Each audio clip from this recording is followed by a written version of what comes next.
जय श्री सीताराम, जय जय श्री राधे श्याम। राधा श्याम रामायण में आप सभी का हार्दिक अभिनंदन है। आइए श्रवण करते हैं बहुत ही सुंदर राधे श्याम तर्ज पर भगवान श्री रामचंद्र जी की कथा, विभीषण जी की शरणागति। आइए श्रवण करते हैं। गजाननम भूतगणादिसेवितं कपित्थ जम्बूफलचारुभक्षणम् उमासुतं शोकविनाशकारकं नमामि विघ्नेश्वरपादपङ्कजं कर्पूरगौरं करुणावतारं संसारसारं भुजगेन्द्रहारं सदा वसन्तं हृदयारविन्दे भवं भवानीं सहितं नमामि। नीलाम्बुजश्यामलकोमलाङ्गं सीतासमारोहपितुवामभागं पाणो महासायकचारुचापं नमामि रामं रघुवंशनाथम्। करेण वीणां परिवादयन्तीं तथा जपन्तीं अपरेण मालां मरालप्रेष्ठा सनसन्निविष्टां सरस्वती तां शिरसा नमामि। आइए श्रवण करते हैं भगवान श्री रामचंद्र जी की अमृतमयी कथा।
लंका जला करके गए हैं, उस दिन से बहुत ही खलबली लंका नगरी में मची हुई है। इधर सागर तट पर कपियों के सहित भगवान श्री रामचंद्र जी बैठे हैं, रुके हैं, और अब जो कुछ उधर हुआ है वो हम आपको आगे की कथा में सुना रहे हैं। उधर राक्षसों के दल जो है वे सभी, उनके चेहरे का रंग उड़ गया है, बदरंग हो गए हैं। महारानी मंदोदरी अत्यंत उदास है और वो एकांत में रावण को बुला करके चरणों के पास में बैठ करके क्या कहती है, आइए श्रवण करते हैं। हे प्राणनाथ, हे प्रजानाथ,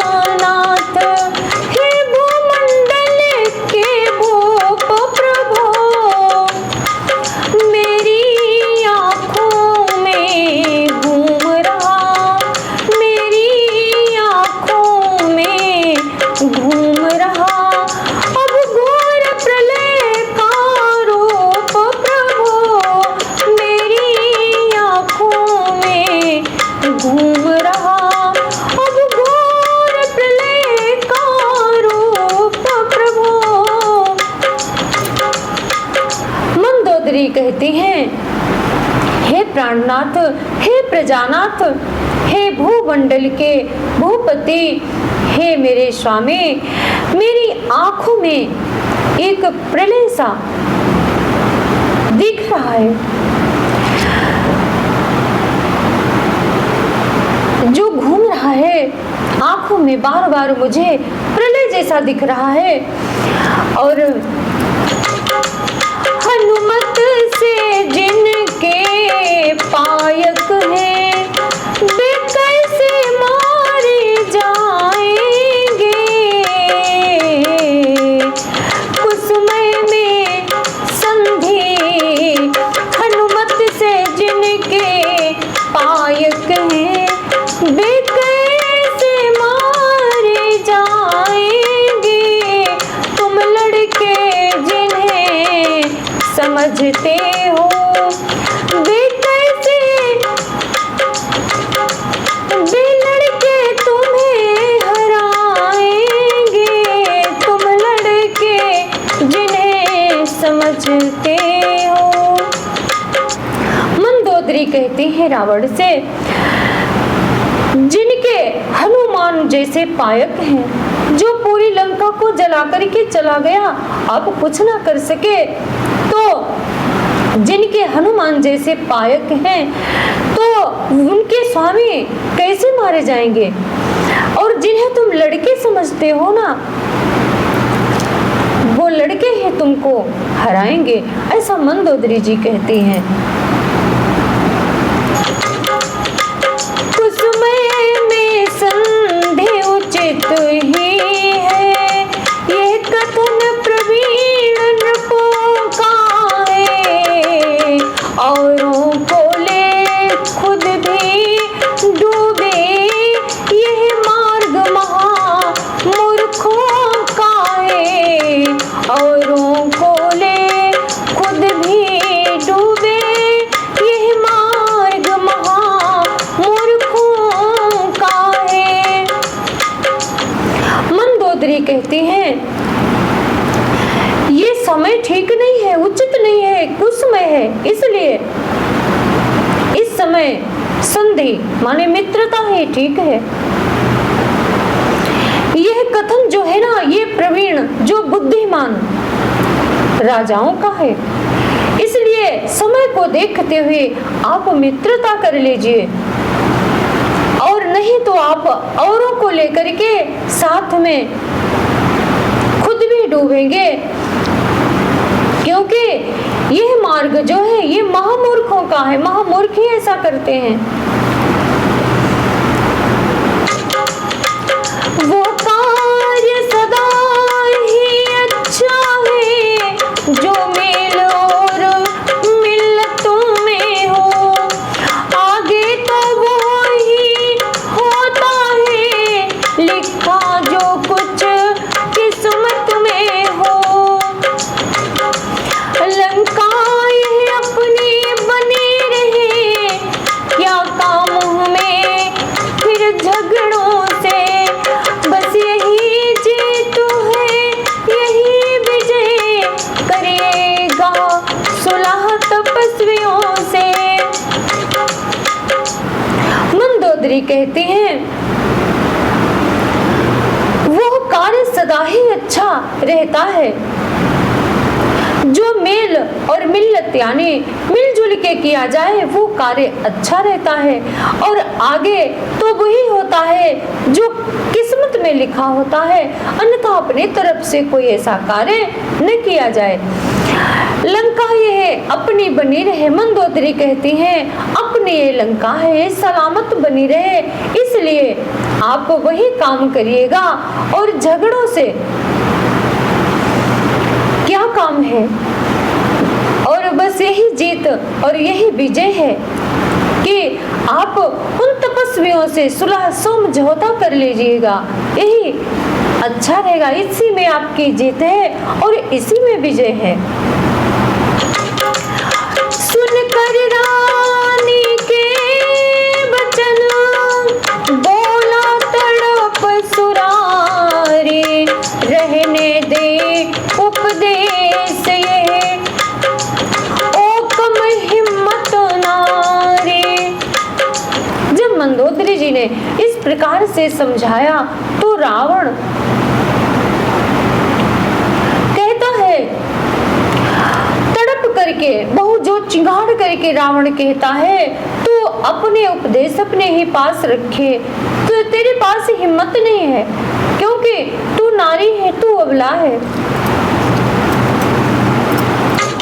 वो सूर नहीं वो कायर है, जो रण में डट कर हट जाए। वो मर्द नहीं ना मर्दे हैं, जो कह कर तो पलट जाए। वो मर्द नहीं ना मर्दे हैं, जो कह कर तो पलट जाए। गंगा जल उल्टी तरफ बहे, या पश्चिम से सूरज निकले। हो सकता नहीं कभी भी लंका का नाथ राय बदले। रावण कहता है वो शूरवीर नहीं, वो तो कायर होते हैं, जो रण में डट करके और फिर हट जाएं। उन्हें शूरवीर नहीं कहते, वो कायरों का काम होता है। वो मर्द नहीं होते हैं, उन्हें नामर्द कहा जाता है, जो कह करके बात कह करके फिर बदल जाएं। इसलिए गंगा जल चाहे अपनी उल्टी धारा से बहने लगे, और जो सूर्य पूरब की ओर निकलते हैं वो चाहे पश्चिम की ओर निकले, लेकिन ये जो लंकापति रावण है ये अपनी राय नहीं बदल सकता, कुछ भी हो जाए। किसके माझी जिसके माझी नौ सिखिए हैं, वो बेड़ा ओ घट घाट सदा। जिसने सलाह ली ओछों से, उसका घर रह बाट सदा। जिसने सलाह ली ओछों से, उसका घर बाट सदा। रावण कहता है जिसके माझी जिसके खेवनहार नौ सिखिया होते हैं, उसका ओघट ही घाट है। वो घाट पे नहीं ले जाएंगे, ओघट दूसरे किनारे पे ले जाएंगे। जिनका वो नाव चलाना आता नहीं है ना, और वो कहाँ घाट उन्हें पता नहीं ले जा पाएंगे, वो तो ओघट दूसरे ही घाट पे कहीं बेघाट ही ले जाएंगे। इसलिए और जिसने सलाह ओछे छोटे लोगों से जो सलाह लेते हैं, उसका घर भी 12 बाट हमेशा रहता है। फिर रावण कहता है उस बानर वाले तपसी से क्या मेरी प्रभुताई कम है। उस बानर वाले तपसी से क्या मेरी प्रभुताई कम है। दूंगा न कदापि जानकी को, दूंगा न कदापि जानकी को, जब तक मेरे दम में दम है। दूंगा न कदापि जानकी को, जब तक मेरे दम में दम है। रावण कहता है उस बानर वाले तपसी जो बानरों की सेना लिए हुए घूम रहा है, क्या मेरी प्रभुताई उससे कम समझती हो तुम? कम नहीं है। और मैं जानकी जी को तो मैं कदापि ही नहीं दूंगा, क्योंकि जब तक मेरे दम में दम है, जब तक मेरे शरीर में दम है, तब तक मैं जानकी को कभी नहीं दूंगा। यह आतुरी यह चातुरी न कायरी जता, गुणागरी उजागरी दिलावरी सुना। जा जा जा जा आँख से ओट हो जा, अति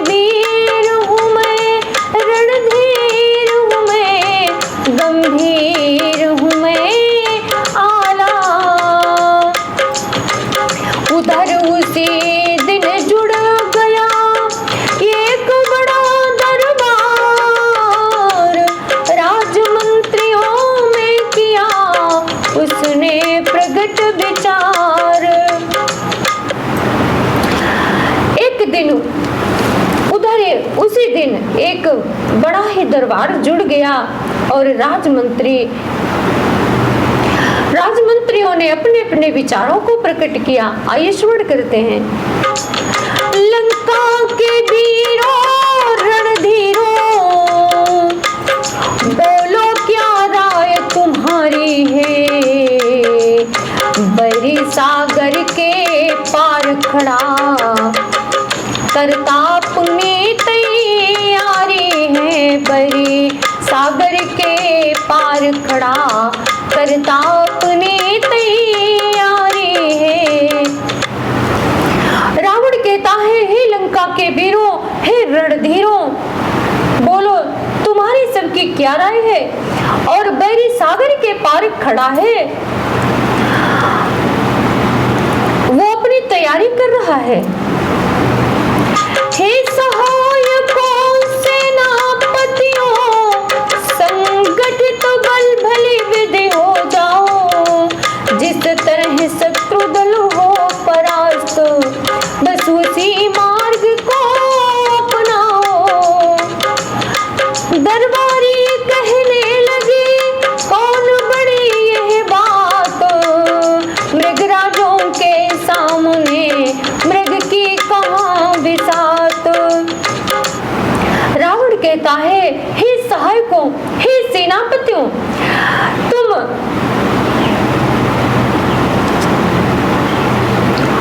अपने सभी संगठित इकट्ठे हो जाओ भली भांति से, और जिस तरह शत्रु दल परास्त हो बस उसी मार्ग को अपनाओ।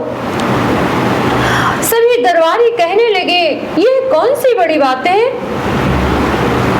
मृगराजों के सामने मृग की कहाँ विसात। अपने को मृगराज बता रहे हैं, भगवान श्री रामचंद्र जी को मृग बता रहे हैं। दो बालक हैं छोटे छोटे, कुछ भलुए हैं कुछ बनरे हैं, हम लंका बालों के आगे सब भुनके हैं सब मच्छरे हैं, अपने जो चने चबेने हैं उनका सोचे उपाय ही क्या।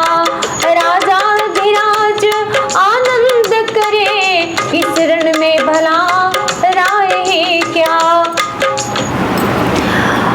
सभी कहते हैं, दो बालक हैं छोटे छोटे, और कुछ भलुए कुछ भालू हैं, और कुछ तो बनरे बानर हैं, और हम लंका वालों के आगे सब भूमिके के समान हैं, कुछ नहीं बिगाड़ सकते हैं हमारा सबका, और सब मच्छर के समान हैं। अपने जो चना चबेना है उन भगवान श्री रामचंद्र जी को, बानरों को राक्षस लोग चना चबेना बता रहे हैं, और कहते हैं सब भुनके हैं सब मच्छर हैं, और जो अपने चना चबेना के समान हैं उनके लिए हम क्या ही उपाय सोचें, वो तो ऐसे ही काम तमाम हो जाएगा उनका। राजा धीराज आनंद करे, इस रण में भला राय है क्या। और वहां के मंत्रीगण कहते हैं, राजा धीराज आप आनंद करें, इस रण में भला क्या राय ही लेनी है।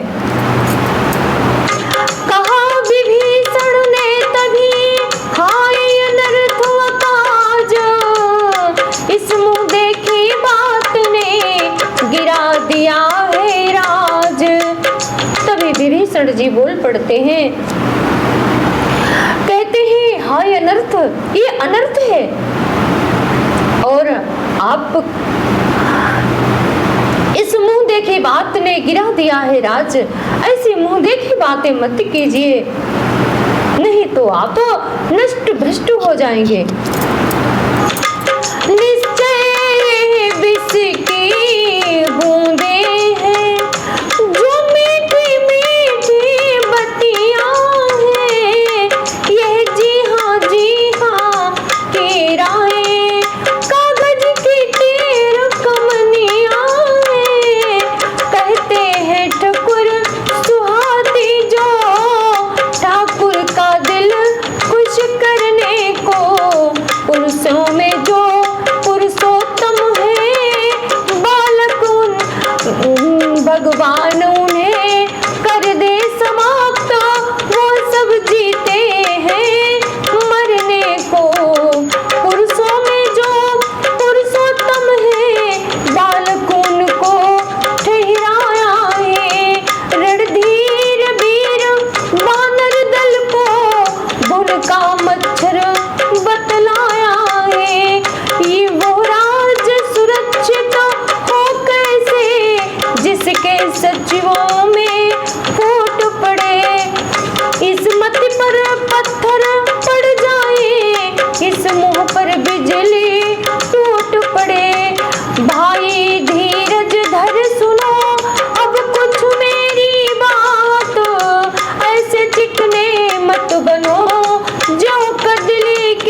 सब बातें कह रहे हैं मुंह देखे, एक दूसरे का मुंह देख करके, तो ये निश्चय ही विष की बूंदें हैं। जो मीठी मीठी ये बातें हैं, ये विष की बूंदों के समान है।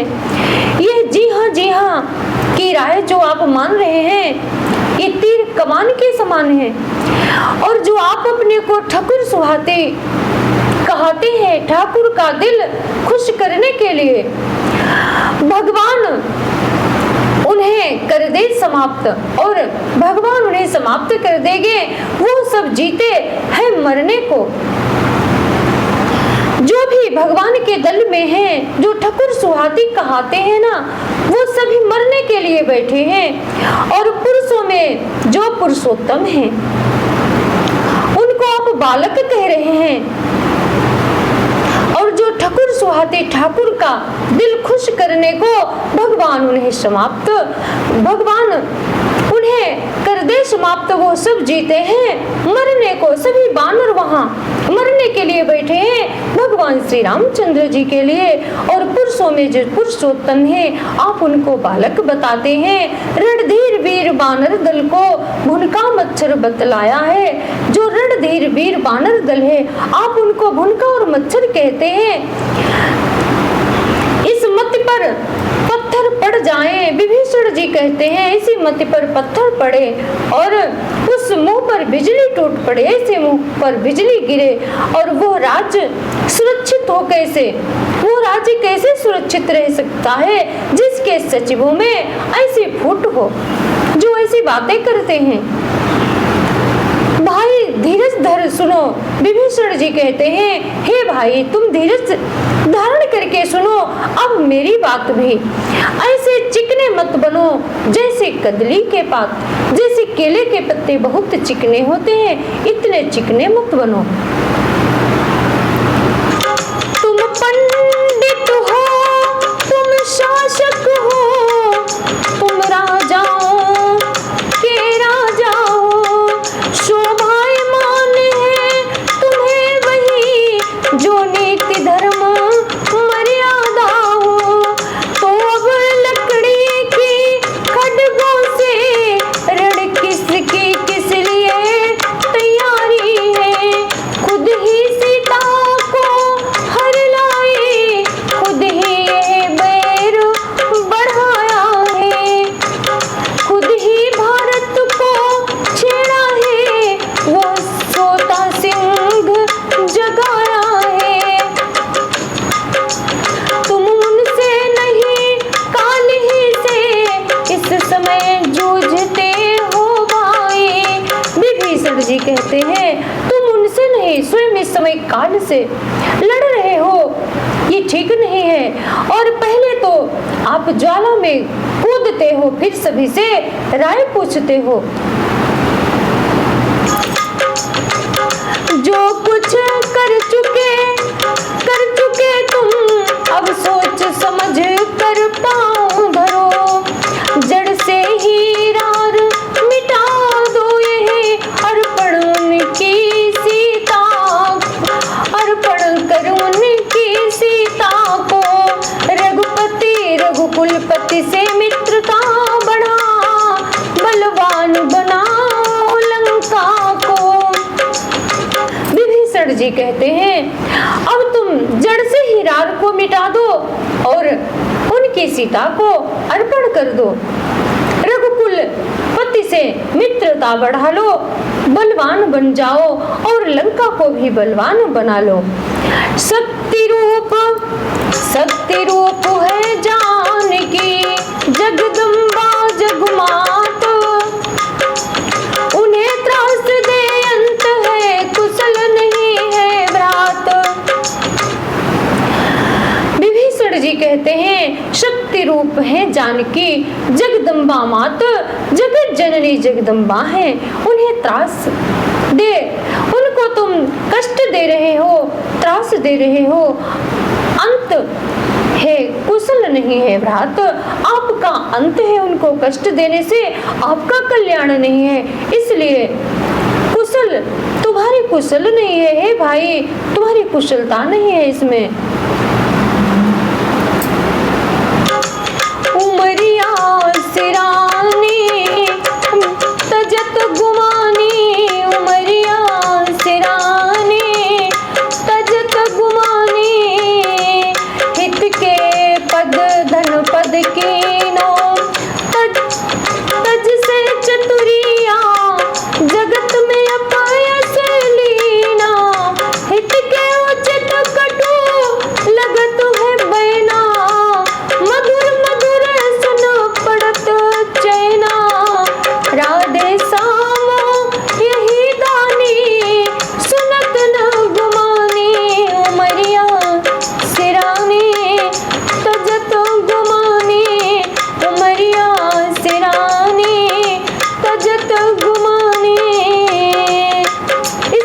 से विभीषण जी रावण को समझाते हैं।